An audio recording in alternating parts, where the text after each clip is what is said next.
Bien, tenemos al entrevistado en línea. Ahora sí. Bueno, Ignacio, ¿cómo estás? Por fin te pudimos comunicar. Buenos días. ¿Qué tal, Gustavo? Mucho gusto hablar con ustedes. Igualmente, tuvimos tiempo de contar toda tu historia en Charla de Quincho, ámbito financiero, columnista en Clarín, doctor en filosofía, los premios, etcétera.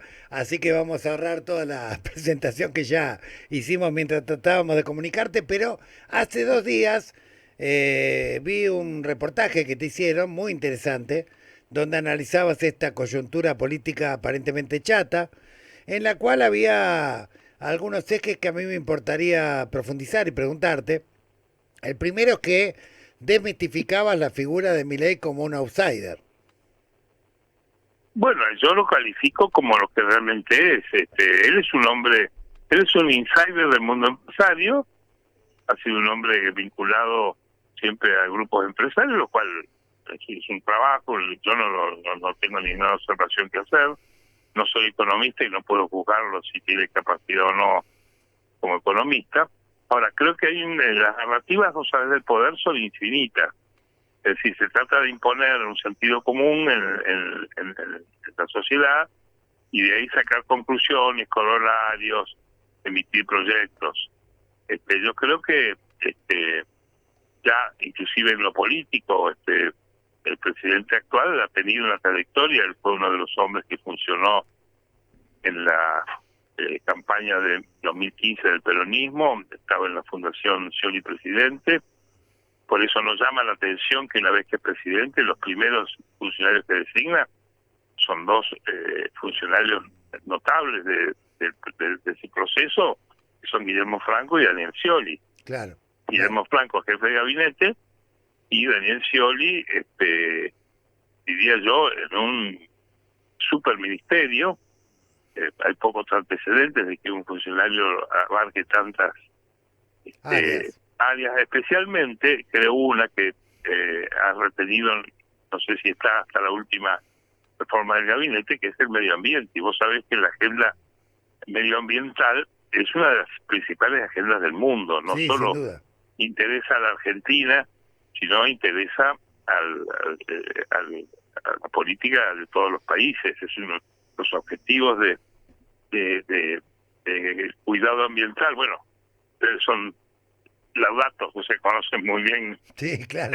Es el proceso, porque una de las expresiones más profundas que tuvo esa agenda es la agenda del Papa Francisco. Claro, Hay que recordar que ya Juan Pablo II, con la agenda del milenio, cuando adopta la agenda del milenio de las Naciones Unidas, que contiene un capítulo importante de la agencia ambiental, hay que recordar, yo recuerdo en un libro que escribí sobre Macri, que una de las primeras llamados que hace el Vaticano a Susana Malcorra, que fue ministra de Relaciones Exteriores del gobierno de Macri, fue llamarla a Malcorra, porque Malcorra había tenido una tarea muy importante como secretaria adjunta de las Naciones Unidas con el anterior secretario general en el tsunami de Japón. Y a él al Vaticano le conmovió cómo había encarado la ayuda social a las víctimas, y fue llamada para asesorar. Y luego, bueno, con la venida de Francisco, bueno, la herencia ambiental de todo el papado de Francisco tiene que ver centralmente con el cuidado de la tierra, el cuidado del medio ambiente, porque es la vida. El Exactamente. cuidado del medio ambiente es la defensa de la vida. O sea que y no creo que haya la expresión más profunda del legado de Francisco, que es la vinculada al medio ambiente. Sí, y por eso su defensa del Tratado de París y tratar de ver que los acuerdos de Exacto. Glasgow y después el Laudato Si, el Laudato Deum. Bueno, ahora, yendo de vuelta, digamos, a la coyuntura política, hay quizás el concepto más importante de ese reportaje que hiciste hace 48 horas y que a su vez creo que también lo transcribiste en alguna columna, es que había un electorado a la deriva por falta de liderazgo. Sí, esa es una percepción que yo tengo ya desde hace tiempo. Los sociólogos y los analistas suelen hablar de que la política contemporánea en todo el mundo está afectada por una crisis de representación. Creo que esa explicación, que cada cual tiene contenido distinto, como la expresa, hay que leerla con más cuidado, porque si uno dice crisis de representación, está dando a entender que el público no quiere ser representado. Y yo creo que por lo menos en la Argentina, en todo el mundo, pero yo de lo que puedo hablar es más de la Argentina, porque lo que yo estoy cubriendo como periodista. Yo creo que los electorados de la Argentina son electorados muy firmes y solidarios y leales a lo que yo llamo las familias políticas históricas de la Argentina. Hay una familia vinculada al peronismo, que es heredera del conservadorismo, y una familia política más vinculada a lo que diríamos hoy a la socialdemocracia, pero que era el radicalismo en los años 30. Si vos mirás la grilla electoral de la Argentina de los últimos 100 años, de la ley de Peña hasta acá, siempre en la Argentina la mayoría del público se referenció en algunas de esas dos grandes familias. Vos, cada vez que hubo un golpe militar y se volvió a la democracia, la sociedad volvió a sindicar su adhesión en esas dos grandes familias, que en última instancia comparten una agenda más o menos parecida. Es una agenda igualitaria, está muy acuñada en el país de la inmigración y el país conservador de los años 20 y 30, cuando se hace el acuerdo para la ley Sáenz Peña, que es una ley revolucionaria en su momento, el voto universal, secreto y obligatorio, único en el mundo. Vos pensás que hay países como Bolivia, que lo tuvo en los años 80 del siglo XX, Sudáfrica también. Hoy en Estados Unidos se está discutiendo estados que tienen legislaciones que discriminan el voto de las minorías raciales. Es decir, es una agenda pendiente de muchos países, y en cambio la Argentina lo tiene resuelto desde un siglo. Ahora, yo creo que en la Argentina los electorados son solidarios. Yo lo ilustro con ironía. Por ejemplo, el peronismo en el año 2023, con la candidatura de Sergio Massa, que venía de un gobierno muy desacertado en materia especialmente económica, con altísima inflación, con problemas de crecimiento económico, problemas de desempleo, de endeudamiento extremo, estuvo a 3 puntos de ganar primera vuelta. Es decir, que el electorado del peronismo, aún con una gestión desacertada, que en última instancia el voto condenó o marginó, mantuvo su electorado.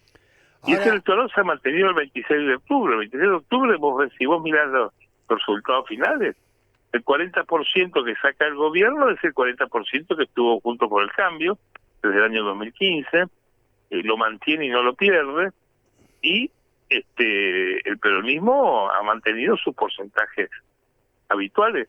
Empató a la provincia de Buenos Aires en una elección legislativa que en la última década o más el peronismo siempre había perdido. Entonces yo creo que lo que hay es una crisis no en los electorados, la crisis está en la cúpula, en la interpretación que hacen los dirigentes de esas grandes formaciones de los hechos, y el desacierto en formular las soluciones, porque vos no podés entender cómo lo que era el no peronismo, que estaba representado, imaginad vos, en el punto por el cambio y Hugo Milei, propusiera en la primera vuelta del 2023 una candidatura como la de Patricia Bullrich, que ni entró en el balotaje, o sea, y tan mal interpretó su electorado que ni entró en el balotaje. Y el peronismo insistió en darle la candidatura al peronismo de la provincia de Buenos Aires, que venía ligado a esa economía que representaba.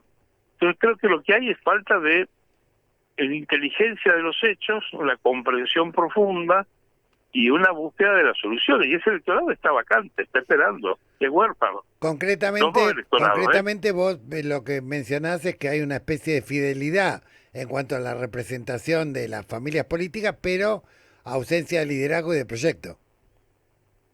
Sí, el liderazgo y de entender, es decir, ¿qué producto tiene el actual gobierno para el peronismo? No tiene ningún producto. De hecho, el tratamiento que hace de la provincia de Buenos Aires, que tiene el 38% de los votos, la mitad del PBI de la Argentina, casi la mitad de la población, y hace una política de hostigamiento y de bloqueo como si fuera otro país, Claro, un país adversario para el que no tiene solución. claro. Y dicen, yo con Kicillof no hablo. Y lo mismo pasaba con el peronismo, cuando arrinconaban a la ciudad de Buenos Aires y le sacaban la plata y la ponían en una emergencia inmediata por suspender las cuotas de coparticipación que hizo Alberto Fernández. Era tratar al electorado de la ciudad de Buenos Aires, que además es un electorado centro moderado, y no es de extrema derecha, como no es un electorado extremista, y realmente no tenía ese gobierno una política para ese electorado, que además es el electorado de las grandes ciudades, de las provincias grandes, Santa Fe, Córdoba, Mendoza, Entre Ríos, salvo Tucumán y Buenos Aires, donde el peronismo tiene un dominio llave en mano, diría yo. Ese peronismo no tenía solución para la otra familia política, y ese creo que es un cisma que la Argentina tiene que superar. Bien. Te hago una pregunta, varias preguntas, pero la primera con la que quería continuar era, ¿cómo estás viendo, con qué fortalezas y debilidades asume Milei este segundo tramo de su gobierno? Bueno, creo que el Milei es presidente por el voto de Cambiemos. Es decir, el Milei entra en el balotaje, como él mismo ha dicho, como una carambola de tres bandas. Cuando quedan afuera del balotaje las dos grandes fuerzas, van al balotaje y ahí todo el voto de Cambiemos se va con Milei, porque era un voto que rechazaba al peronismo. Eso ocurre, está estudiado, hay estudios del voto de ese momento, que en el balotaje un 80% del voto de Cambiemos y un 60 y pico del voto de Schiaretti, que sacó 9 puntos, fue una elección interesante, lo hizo a Milei presidente. De hecho, asume con una extrema debilidad, asume todos los funcionarios que habían sido de Cambiemos, empezando por la fórmula electoral de Bullrich y Petri, y después Sturzenegger y Caputo, y los programas que se habían hecho para Cambiemos, todos los programas que planteó el gobierno, el del EU70, la ley de base, eran todos proyectos hechos para los candidatos de Cambiemos, para Larreta y Bullrich. Es decir, la propiedad del gobierno es de ese sector. Los funcionarios, decenas de funcionarios, centenares de funcionarios que tiene el gobierno, si yo te puedo decir por ironía que mileístas, salvo Milei y la hermana, no hay nadie. Son toda gente que viene de esa, y luego después hay sectores del peronismo, sectores del radicalismo, sectores del PRO, que como apoyaron a Milei en la primera vuelta, en la segunda vuelta, creo que se siente con derecho de reclamar espacio en ese gobierno. Aún así, creo que la experiencia de los 2 primeros años ha sido muy pobre ha sido más tratar de buscar construir algún poder, alguna fuerza en el Congreso para retener poder, pero no para llevar adelante iniciativas. La gestión es muy pobre. Vos has visto que este año lo que va, la acumulación de dólares para el colchón es récord, 39.000 millones de dólares, el riesgo país no baja, el RIGI no arranca nunca, es una promoción industrial que propuso este gobierno, o sea, y bueno, ahora ha mejorado un poco su número en el Congreso, tiene por un voto tiene una mayoría o 2 votos frente al peronismo en diputados, y en el Senado ha aumentado su representación de manera interesante, pero así todo, yo no creo que los 2 años que le quedan las cosas le sean más fáciles, porque vos pensás que aún teniendo primera minoría en el Congreso de diputados, es toda gente cuyo origen y su pertenencia al gobierno es por la oportunidad de que era una caja vacía para llenar. Claro. Todo el que va y pide un cargo se lo dan. Claro. Vos pedís una banca, vos pensás lo que ha ocurrido en Río Negro con la senaduría de Villaverde, pensá lo que ha ocurrido con Esper en la provincia de Buenos Aires. Es decir, no se tiene dimensión de lo que significó ir con Esper del primer candidato, tuvo que esconderlo. Entonces tiene enfrente hoy un interbloque de 21 diputados de la UCR y el PRO con Macri a la cabeza, que no le va a hacer las cosas fáciles a Milei. Y después tiene Provincias Unidas con otros 20 diputados, por lo menos, ya son 40. Y estuvieron en un tris de formar un bloque único la semana pasada. Eso lo abortó el gobierno. Pero arrancar una legislatura con una diferencia mínima como primera minoría y tener enfrente a 40 diputados que van a ser el fiel de la balanza, van a ser los que desempatan, el gobierno no tiene... Yo no lo... ¿Cómo te podría decir? No le reprocho, para decirlo en el negocio, no le echo la culpa al gobierno. El gobierno es débil. Claro. Y a lo mejor no eligió ser débil. Yo tengo la idea de que un gobierno débil no debería existir. Un gobierno debería ser fuerte. Lo que pasa es que la Argentina, como tiene el sistema del balotaje, que es discutible porque es un sistema creado para gobiernos parlamentarios, como los europeos, donde se elige el Congreso y el Congreso elige el Poder Ejecutivo.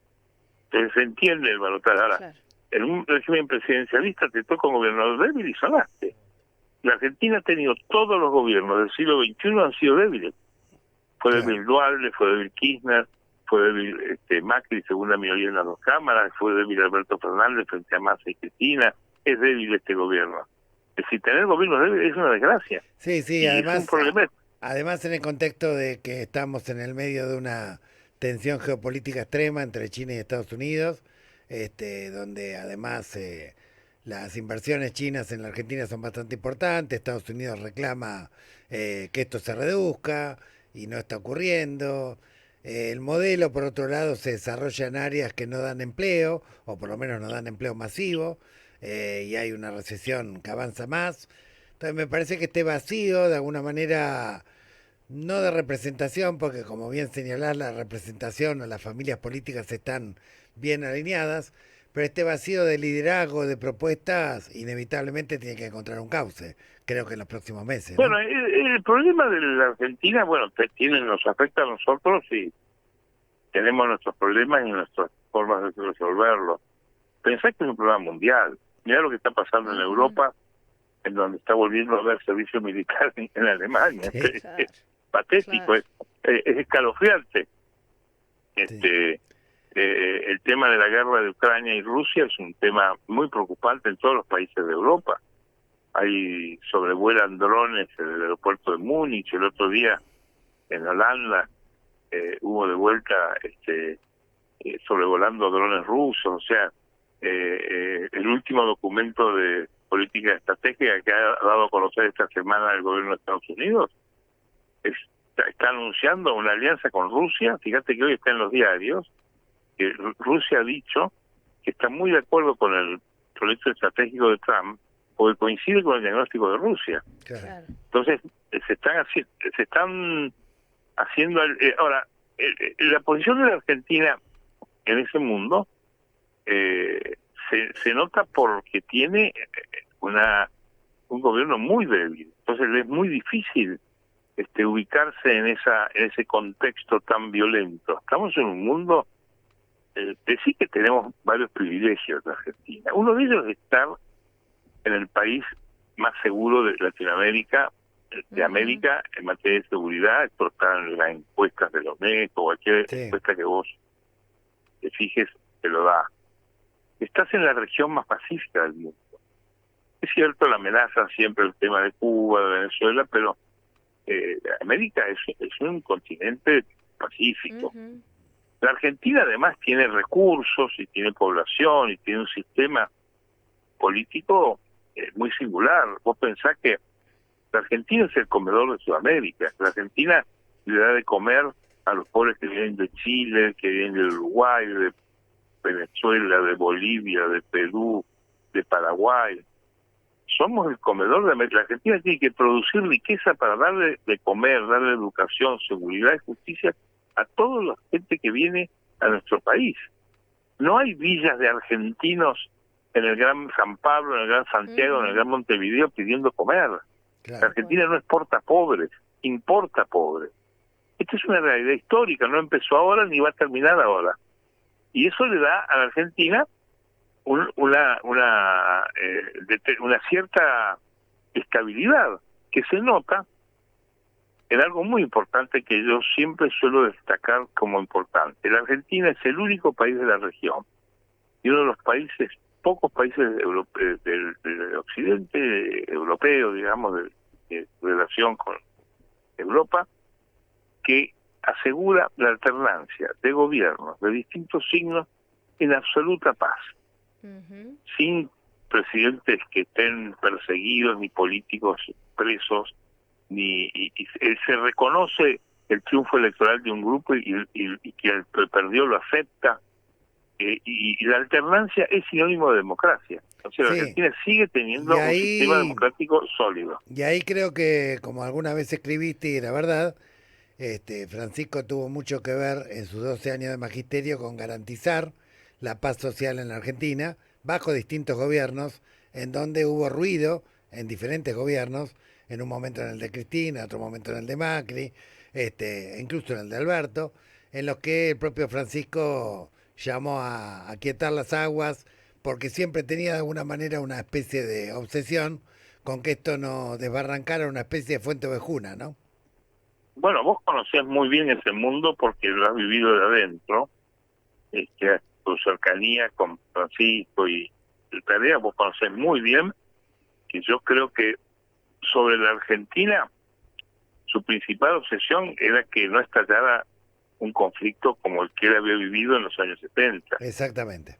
Y él puso por encima es decir, al servicio de ese objetivo de asegurar la paz, hasta su prestigio en ciertos sectores, viste que lo acusaban de hacía acuerdos con las organizaciones sociales para la ley de Villa, que para mí es uno de los fenómenos más importantes del gobierno de Macri.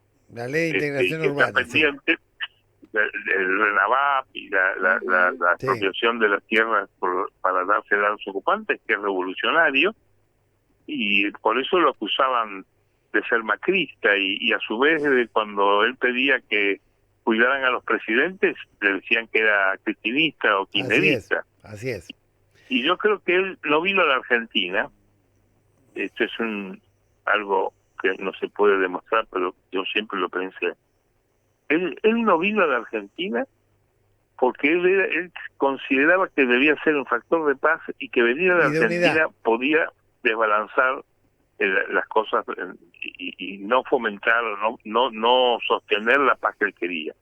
Exactamente. Y creo que en eso le hizo un gran bien a la Argentina. Exactamente, algo de eso algo de eso vamos a charlar seguramente el 17 cuando con Monseñor Ojea presentemos el libro y te invitamos, y sabemos que probablemente vas a venir. Hay algo de eso también en los capítulos. De invitación, sí. De los capítulos, bueno, lamentablemente no tenemos más tiempo porque tenemos otro entrevistado, pero te agradecemos mucho las reflexiones que más allá de los matices nos dejan pensando, y me quedo con un concepto, esto de que Milei no es outsider, de que no hay un problema de representatividad, sino de liderazgo y de propuestas concretamente alternativas. Exactamente. En un contexto mundial muy complicado, en donde todos los estados arrinconados.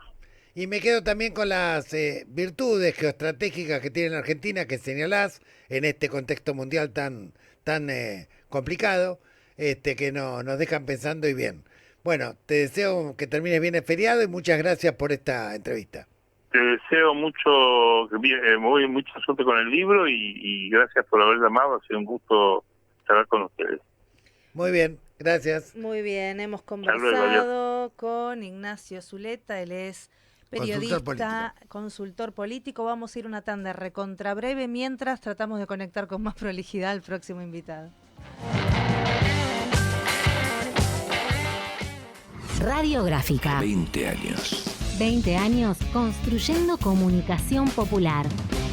20 años sonando a Radiográfica.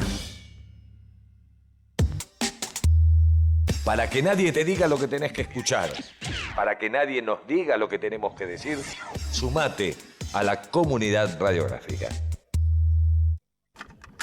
Desde 2005, recuperando el aire.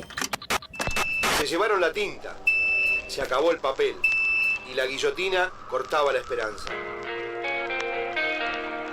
Recuperando el aire. Cortaba la esperanza. Recuperando el aire. Cortaba la esperanza. Pero las rotativas no pararon. Desde la cooperativa Patricios, transmite Radiográfica, recuperando el aire. En 20 años no cambiamos, evolucionamos. Federación del Personal de Vialidad Nacional.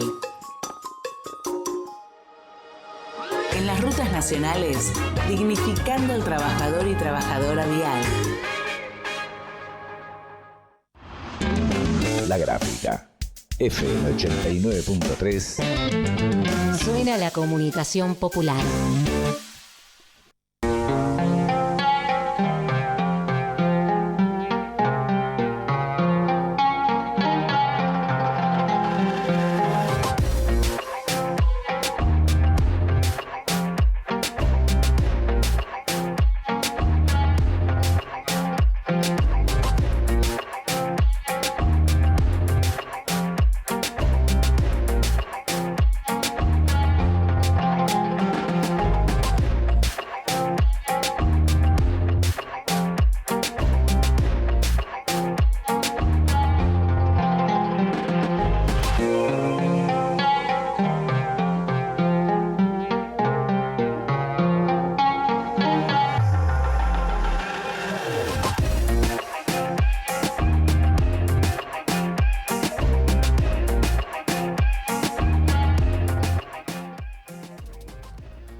Bueno, segundo y último bloque, último tramo del programa. Estamos en el programa 27 de Laudatistas y esperando a ver si en los últimos minutos tenemos posibilidad de conversar con el segundo entrevistado para analizar un poquito la situación en Venezuela y en general en nuestro continente.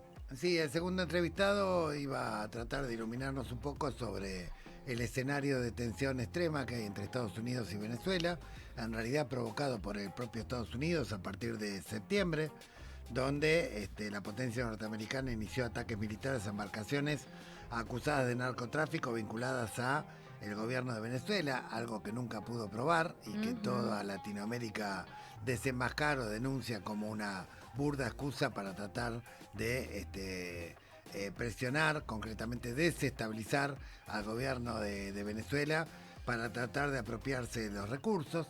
Estados Unidos desplegó una gran flotilla naval y de tropas en el Caribe y en Puerto Rico, con miles de efectivos y buques de guerra cerca de las aguas venezolanas, amenaza con una intervención militar.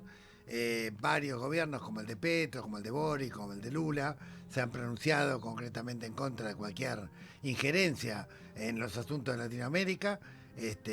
Preocupa de alguna manera el intervencionismo cada vez más obsceno por parte de la administración norteamericana, la cual la sigue a pie de la letra el gobierno cipayo que lamentablemente tenemos, que hoy viajó a Estocolmo concretamente, sí, para el Nobel que le van a dar a Corina Machado. Un Nobel donde los propios jurados del Nobel no quieren participar para entregárselo porque lo ven como una manipulación grosera política para tratar de levantar un fantasma, como en su momento levantaron a Guaidó, que tenía una especie de supuesto gobierno paralelo que terminó en la nada misma, como gran parte de las operaciones fantasma que el gobierno norteamericano trata de hacer sobre Venezuela para quedarse con sus recursos estratégicos. Por supuesto, los gobiernos de Rusia y de China han salido a hacer una defensa cerrada, hace varios años, ya más de una década, que vienen construyendo junto con el gobierno venezolano distintos proyectos que tienen que ver con economía, petróleo, con energía. Nicolás Maduro también ha incorporado más de 6.000 nuevos soldados al ejército, realizó movilizaciones militares, reforzando fuerzas en plataformas clave.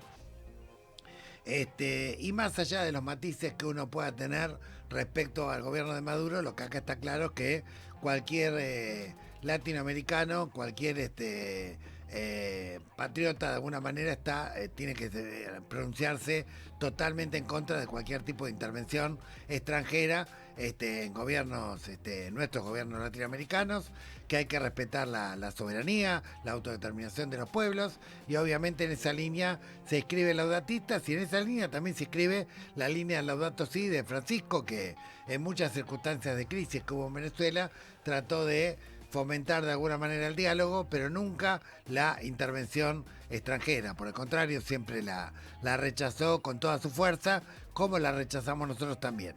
Vamos a ver si en este programa, si no tenemos oportunidad, será el próximo programa. Queremos entrevistar a periodistas, a personas que están cercanas al lugar donde están ocurriendo estas tensiones en el país de Caribe, pero por lo pronto sabemos que en Estados Unidos surgieron protestas masivas contra una intervención militar del gobierno de Donald Trump, y que muchos están desenmascarando esta campaña supuestamente antidrogas como una truchada, dado que el propio gobierno de Trump acaba de indultar, creo que a un expresidente de Honduras que estaba fuertemente vinculado al tema del narcotráfico, con lo cual el criterio para poder evaluar el narcotráfico se parece al del Mundial 94 cuando lo sacaron a Maradona de la cancha. O sea, para algunos sí, para otros no, todo depende. Bueno, en principio vamos a tratar de seguir esta situación en el próximo programa de Laudatistas, porque está evolucionando dramáticamente, pero también sabemos que Donald Trump, según lo que salió en varios diarios norteamericanos, ahora en la presentación del sorteo de la FIFA, le terminó admitiendo a la presidenta de México, Sheinbaum, que en realidad estaba cacareando, pero no estaba en condiciones de hacer una intervención militar. De cualquier manera, obviamente no hay que confiarse, aunque me parece que esta recula en chancleta tiene más que ver con la posición firme que tomó Putin y Xi Jinping respecto a Venezuela. Me parece que ahí es donde de alguna manera está recalculando el gobierno norteamericano, ¿no? Sí, la tensión es muy, muy, muy finita, claramente. Pensaba que en otras épocas han invadido, destruido y saqueado, incluso destruido culturalmente a países como Irak, bajo el verso de las supuestas y falsas armas de destrucción química y masiva. Y hoy, como bien decía, si es algo a estar atento, el narcotráfico es un problema, obviamente, en nuestra América, pero la excusa del narcotráfico es utilizada por imperios como el norteamericano para intentar desestabilizar gobiernos elegidos y sostenidos por el pueblo. A uno le puede gustar o no lo que elija tal o cual pueblo. A mí no me gusta ni siquiera lo que ha elegido mi pueblo y me la tengo que fumar y resistir acá, pero ni ahí podría asumir que una potencia extranjera, en función de que Milei es un desastre, nos venga a invadir y hacer lo que quieran, y esto mismo debe primar para el caso de Venezuela, así que todos atentos también. Llaman la atención y duelen muchos silencios al interior de nuestro campo popular alrededor de esto, porque bueno, sirve cuando es marketing y cuando es dinero fresco, pero parece que no sirve cuando hay que defender la soberanía de nuestros pueblos. Sí, obviamente, y ahí también no deja de llamar la atención, se entiende la obsecuencia del gobierno de Milei con Estados Unidos por la debilidad por la que venimos hablando y hablamos en la entrevista anterior, pero no deja de llamar la atención este reclamo que hizo ante la Corte Internacional, ante la Corte Penal Internacional, solicitando el arresto de Maduro, esto de acompañar la premiación